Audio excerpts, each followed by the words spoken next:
Más que preguntas, quisiera aportar algunas. ¿Tu nombre? Daniel Morales, Daniel. ¿De dónde, Daniel? ¿De acá de Santiago? de Santiago. Algunas,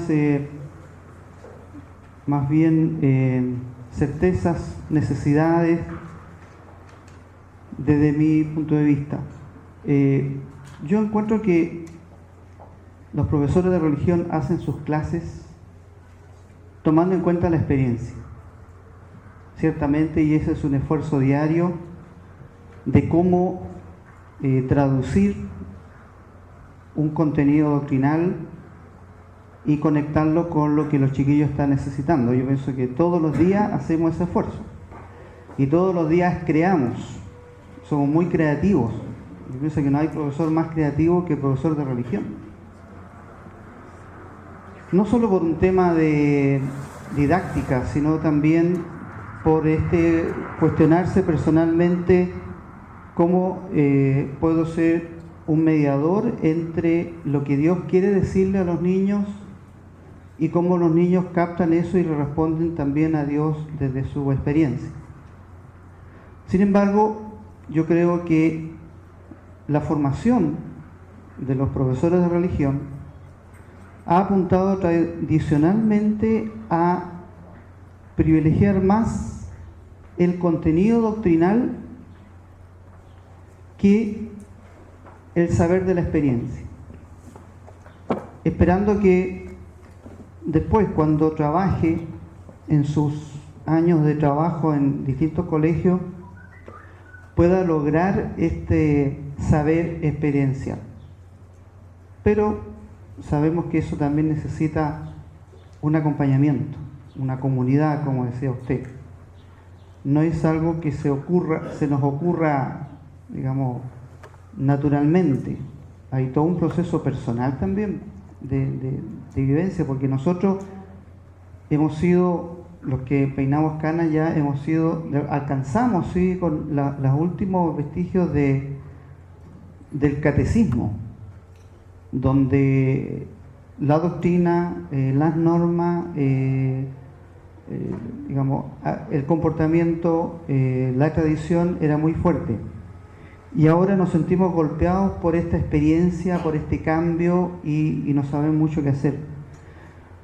Yo creo que lo doctrinal es esencial, pero como punto de llegada para los chiquillos y no como punto de partida.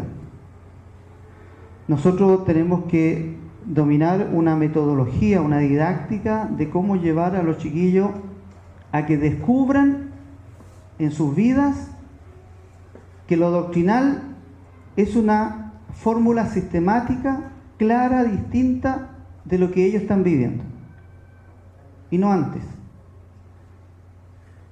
Por ejemplo, ¿qué formación tenemos los profesores de religión en este otro gran saber?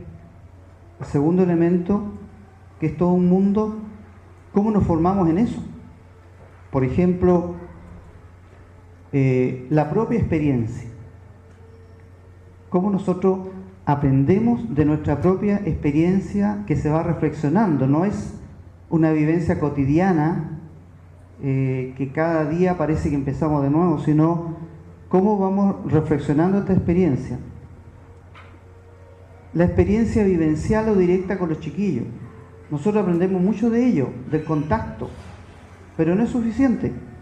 También hay una experiencia sistematizada. Por ejemplo, la pedagogía, la psicología, la didáctica, la psicología religiosa. Hay una sistematización ahí de la persona, de sus sentimientos, de sus emociones, que necesitamos también conocerla. No todo se nos va a ocurrir en el contacto directo con los chiquillos. Y también está la experiencia fundante de nuestra fe, que es el punto de partida. Nosotros contamos ahora con una sistematización teológica y doctrinal, pero que comenzó con una experiencia de vida. Nosotros, cuando queremos ahora enseñar este contenido a los chiquillos, no podemos partir de las fórmulas hechas, de las sistematizaciones teológicas. Tenemos que hacer ese camino como de regresión. cómo vivir esa experiencia con los chiquillos, que se cuestionen, que se pregunten, que no crean que todo tiene que ser de una manera solamente, pero, insisto yo, que la formación teológica del profesor de religión es fundamental. ¿Por qué?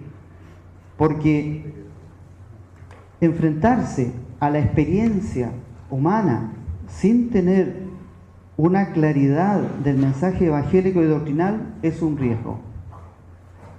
Sale cualquier cosa. Por lo tanto, necesitamos nosotros una formación sólida doctrinal.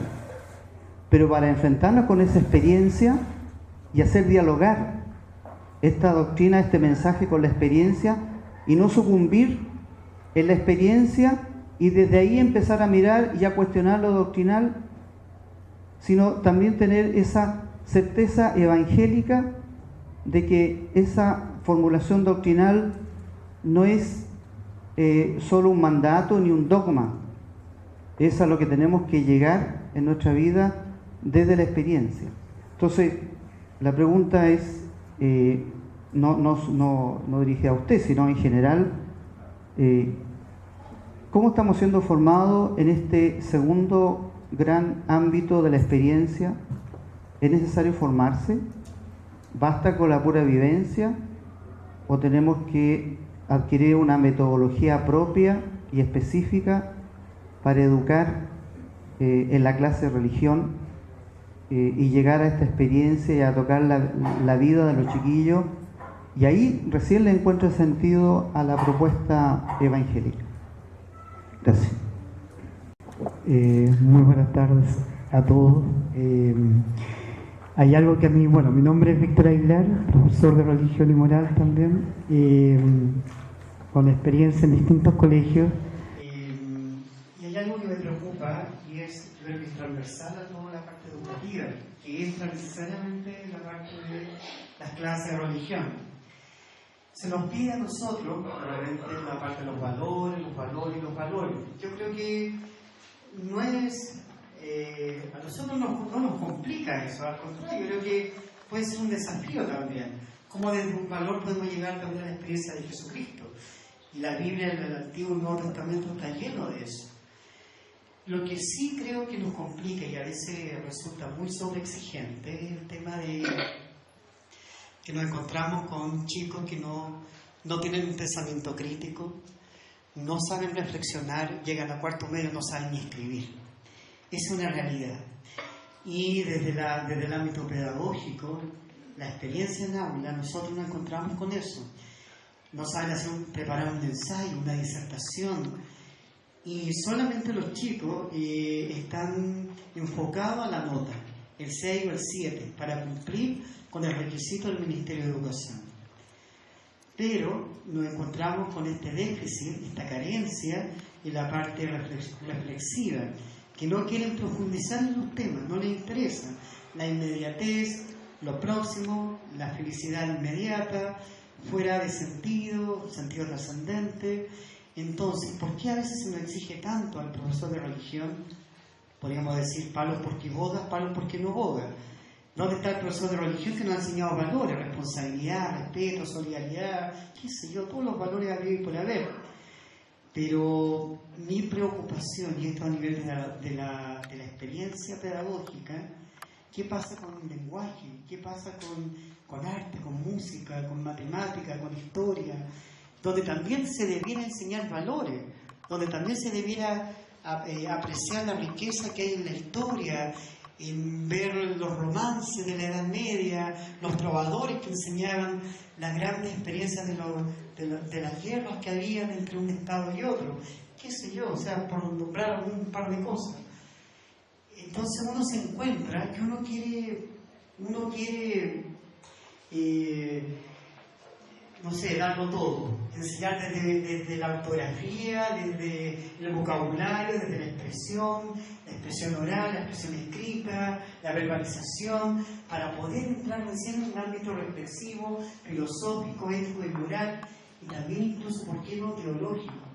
Pero si encontramos esas falencias, esas carencias, ¿por qué se nos exige tanto a veces al profesor de religión? Si la experiencia no es tan positiva, no es tan buena a veces desde el ámbito pedagógico. Y eso tal vez entraría para el ámbito de mañana, los temas que vamos a hablar mañana. Pero acá el tema de la experiencia, en el abrazo que decía el profesor acá, que a propósito fue mi profesor en la Universidad Católica, y le agradezco porque recuerdo eso del Ernesto Sábato, el abrazo, esa experiencia del abrazo, esa experiencia de cómo como profesores de religión abrazamos a nuestros alumnos y los acogemos, no solamente la parte doctrinal, sino que la parte humana, divina, espiritual y sobre todo acogedores. El tema de la duda, frente a las dificultades, los procesos de cambio, la complejidad de la realidad, la situación de los muchachos, la situación de la sociedad en general, nuestras incertidumbres o faltas de aciertos o la necesidad de búsquedas continuas para un asunto que no conseguimos dar en el blanco. Esto hoy le pasa a todos y todas, a todas las ciencias. Piensen lo que sucede en nuestros días. ¿Cómo entender el fenómeno de la violencia en el mundo islámico en este momento? Tiene una historia, una complejidad política, económica, cultural, religiosa, que parece que cada persona que uno escucha y uno intenta entender, parece que explica un aspecto, pero hay que tener atención al otro, y hay que oír al de un bando, y hay que oír al del otro, y al final uno después se pasa horas oyendo sobre un asunto, y apenas si tiene un poquito de claridad para entender el problema de violencia en Medio Oriente, o por qué la situación económica empeora en Chile, porque no crece China. Si China estuviera al 10%, Bachelet tendría menos problemas, porque tenía varios miles de millones de dólares más en la cuenta bancaria.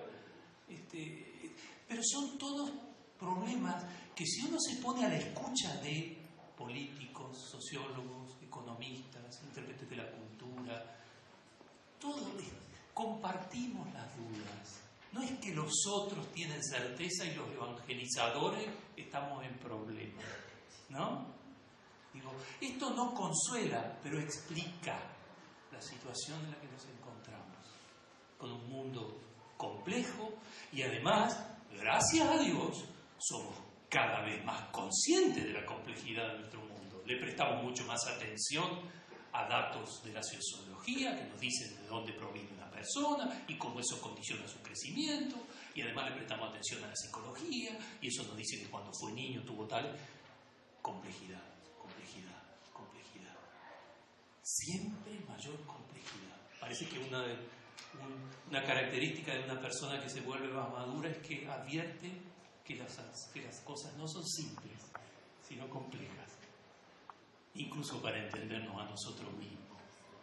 ¿Quién nos entiende? ¿Quién se entiende completamente a sí mismo? ¿Quién puede explicarse completamente a sí mismo? Por tanto, fíjense, participamos de una duda colectiva y debemos quitarnos la presión de no poder dudar o de tener que acertar el camino. Y frecuentemente los desafíos, como los que estaban relatando ustedes después en ese viaje de los contenidos, la experiencia y la complejidad de los muchachos, haya que ir haciendo prueba y error, y creo que el valor de esto también tiene de que unos nos enseñamos a otros, etcétera. Fíjense, en Gaudium et Spes, que hizo ese ver internacional, el Concilio Vaticano II, que fue sobre todo europeo y norteamericano, pero el dato, ¿cuál es el dato más preocupante o más llamativo de la realidad? Dijeron, el cambio. Y con estas tres características, globales, cada vez más veloces y profundos. Cuando se produjo Medellín en el 68 en América Latina, ¿cuál es el principal tema de la realidad que nos cambia? Solo que ahora en América Latina. estamos en procesos de cambio súper acelerados. Lo que nos ha cambiado la vida el teléfono. Y ahora hay unos cuantos libros que nos dicen cómo nos cambia la mente, cómo cambia la atención, etcétera, etcétera. O sea, no somos los hombres y mujeres artífices de la historia. La historia nos está fabricando a nosotros, y nosotros sobrevivimos un poco como podemos. No somos omnipotentes. Estamos en búsqueda y sometidos a procesos, a grandes procesos de incertidumbre. Una identidad creyente, madura, aprende a vivir en procesos de incertidumbre, porque su fe es una incertidumbre, porque nadie lo ha visto a este Señor. Nadie lo ha visto, y el que dice que lo ha visto no es Él. No es Él. Por tanto, el momento de la incertidumbre tiene que ser incorporado como un momento, entre comillas, hasta positivo, y de tensión. No son mis alumnos los que están en búsqueda, soy yo el que estoy en búsqueda, el que tengo que hacer que esto tenga un sentido para mí, cuando hay días que parece que no tiene ningún sentido. Creo que un dato es, tenemos que ser pacientes con la sociedad, en la sociedad en que vivimos, caracterizados por cambios extremadamente veloces. Y otro tema que es un tema cotidiano nuestro, estamos viviendo de formas bastante deshumanizantes. Nuestras formas de vida cotidianas son bastante deshumanizantes. Y tenía razón, Daniel me parece que decía, no es solo la experiencia, es que es la reflexión sobre la experiencia. Claro, así funciona la cosa. Tiene que haber un momento, no solamente donde yo vivo a tontas y locas, no sé si se dice también así, a tontas y locas, sino donde hay un momento reflexivo. Pero claro, estamos metidos en una corriente que a veces también depende de nosotros. Y ahí tenemos que discernir lo que no podemos cambiar, y entonces vivimos en un ritmo infernal de 2 horas de metro todos los días, y eso no lo puedo variar, y entonces eso no lo puedo cambiar, de otras cosas inhumanas o deshumanizantes que me quitan tiempo, apetitos o deseos o búsquedas económicas o lo que compras o lo que sea, formas desordenadas donde precisamente faltan los espacios para la experiencia, para reflexionar la experiencia. Donde falta espacio para reflexionar la experiencia, falta humanidad. Y no hay creyente que pueda crecer en ese contexto, ¿no? Por eso es verdad que todos tenemos que hacernos siempre la pregunta de si no podemos humanizar un poco nuestros ritmos de vida, ¿no? Es lo que de nosotros depende, porque de otras cosas no depende de nosotros. Por eso me parece bueno lo que decían ustedes sobre el tema. No, claro, no es solo la experiencia, sino el tema de educar la experiencia. Porque el sentido religioso también, como el sentido literario, el gusto por la música, también necesita educación. Necesita educación. Y educación supone tiempo, lectura, compartir gratuito. ¿Sabes que yo creo que en este seminario uno puede aprender una cosa que yo creo que es importante? Es que nosotros siempre como profesores de religión, y me incluyo porque soy profesor de religión y he ejercido con ustedes, nos sentimos en desmedro respecto a un mundo que uno lo percibe tremendamente agresivo. Y muchas veces nos sucede eso porque se nos producen como ciertos desniveles, como hablaba ayer Luis. Hablamos desde posiciones de catequesis en el mundo en que nos están pidiendo leer mejor la realidad, en un mundo, como decía recién el profesor, más o menos violento. Pero, en fin, ustedes van a tener mejor ejemplos que yo en esta materia. Pero hay algo que yo creo que nosotros tenemos que mirar. La exigencia hoy día respecto de la calidad educativa es una exigencia que se le está haciendo a todos los profesores del medio educativo. Hoy día en el país se piensa que el desarrollo de la nación depende de la calidad de la educación. Es más, yo lo quisiera decir de otra manera. El nivel de relaciones sociales, de calidad de vida que nosotros logremos obtener en los próximos 5, 10 o 15 años va a depender de la calidad educativa. Yo no sé si a ustedes les pasa, pero que salen a la calle y los supermercados están llenos de guardias. Uno no se puede equivocar en nada en la calle porque la cantidad de garabatos que te llegan de vuelta, perdonen la palabra, es impresionante. Uno se llega a tocar con una persona y es como si tú hubieras cometido una guerra mundial. Eso se llama calidad de cultura, calidad de relaciones humanas. Y yo por lo menos me digo a mí mismo que esa calidad de relaciones depende de la educación. Y creo que dentro de la educación religiosa es fundamental.